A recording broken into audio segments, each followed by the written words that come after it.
160 feet, 6.5 down, 5.5 down. 9 forward. 40 feet down, 2.5. Picking up some dust. 4 forward, drifting to the right a little. We copy you down, Eagle. Houston, Tranquility Base here. The Eagle has landed. Roger, Tranquility. We copy you on the ground. Hi guys! Welcome back to another video. By the way, this is Captain Ree. This is Rich, and welcome to my channel! Bago ang lahat, ipopost ko sana today yung reveal video ng surprise dining room makeover for my mom. Unfortunately, my internet service provider, which is PLDT and Smart, announced that they will undergo maintenance starting today until Wednesday.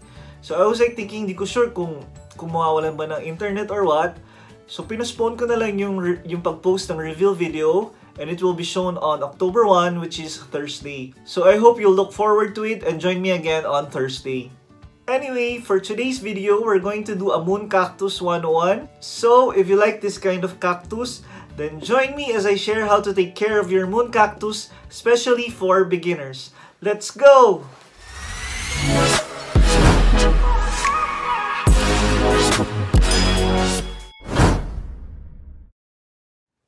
A little story time. If you guys don't know me, I really love the moon. That's why when I made my first video, which is a room makeover when I turned a bodega into this room, it was heavily inspired by the moon.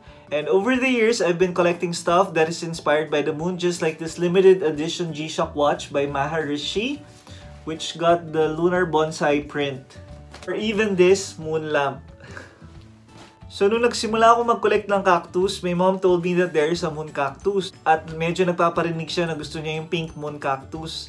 So, I checked it out and ayun, nagsimula na rin ako mag-collect ng moon cactus. And medyo nag-ipon pa ako para sa pink cactus for mom. Now, the first question is, ano ba ang moon cactus?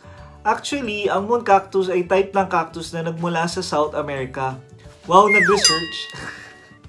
Sa mga di nakakaalam, ang moon cactus ay dalawang cactus na pinagsama. So, meron siyang ulo at katawan. Yung ulo ay tinatawag na scion, and yung katawan ay tinatawag na rootstock. Ang tawag sa ulo na cactus ay Gymnocalycium mihanovici, and sa moon cactus na ito, ang kanyang rootstock ay dragon fruit or Hylocereus undatus. Pero, maraming klase ng rootstock na pwede. Like Perescaiopsis or other columnar na cactus like blue boy na cactus at iba pa. So bakit sila pinagsama? Kasi yung mga variant ng Gymnocalycium mihanovici na to na makukulay ay wala silang chlorophyll. And as we all know, yung chlorophyll is essential for photosynthesis.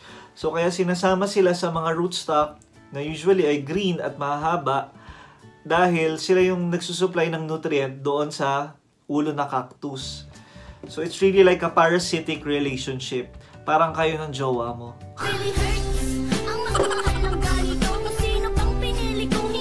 Ang tawag sa paglagay ng ulo sa rootstock ay grafting.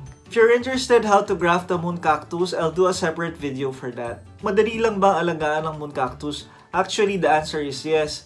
In fact, pwede siya sa mga beginners. Since nagre-rely yung scion or yung ulo sa katawan, which is the rootstock, hindi siya maselan alagaan. Just like any cactus, they actively grow during summer and nagdo-dormant stage siya kapag malamig ang panahon. As you can see, it comes in different colors. May yellow, may rubra or parang dark plum na color. Merong two-toned, so may red with yellow na pops. Merong orange. And merong purple. Turning red, pink, and black. Pero hindi pa ako nakakakita ng moon cactus na black. Comment down below kung maganda ba yung moon cactus na black.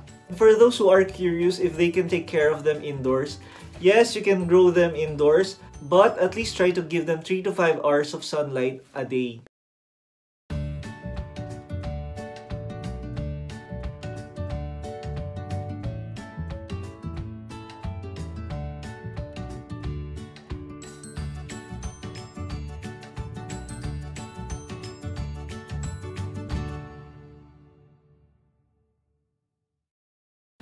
Or if you have grow light, then you can use that as well.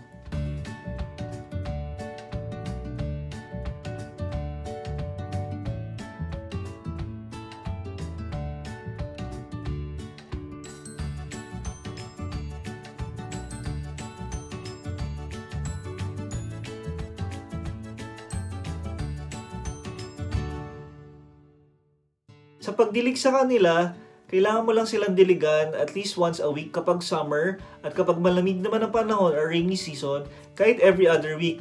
Actually, pwede rin naman kahit twice a month.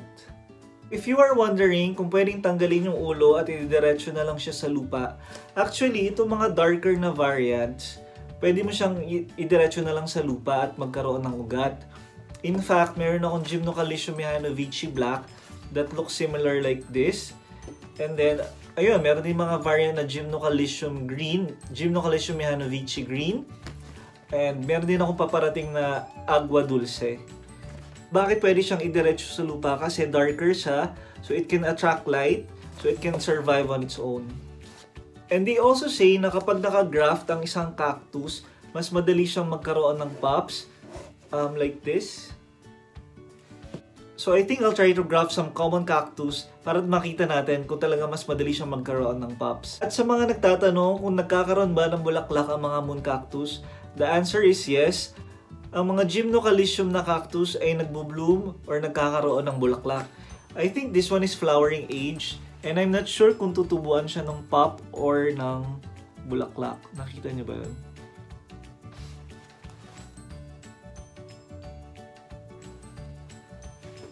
Sa lupa naman niya, you can use Macitera or cactus soil mix. Pinakita ko yung pag-repot sa kanya at kung paano ako gumawa ng DIY na cactus soil mix sa previous video ko. So, i-click mo na lang to.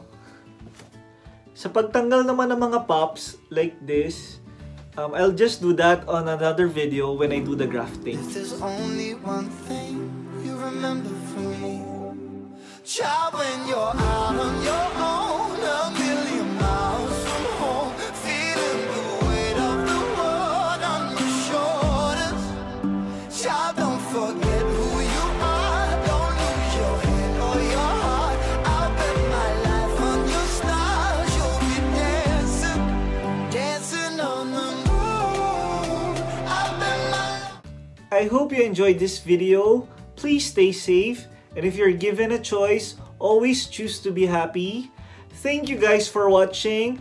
Once again, it's your boy Rich, and I'll see you on Thursday. Yeah, seriously, Thursday, promise.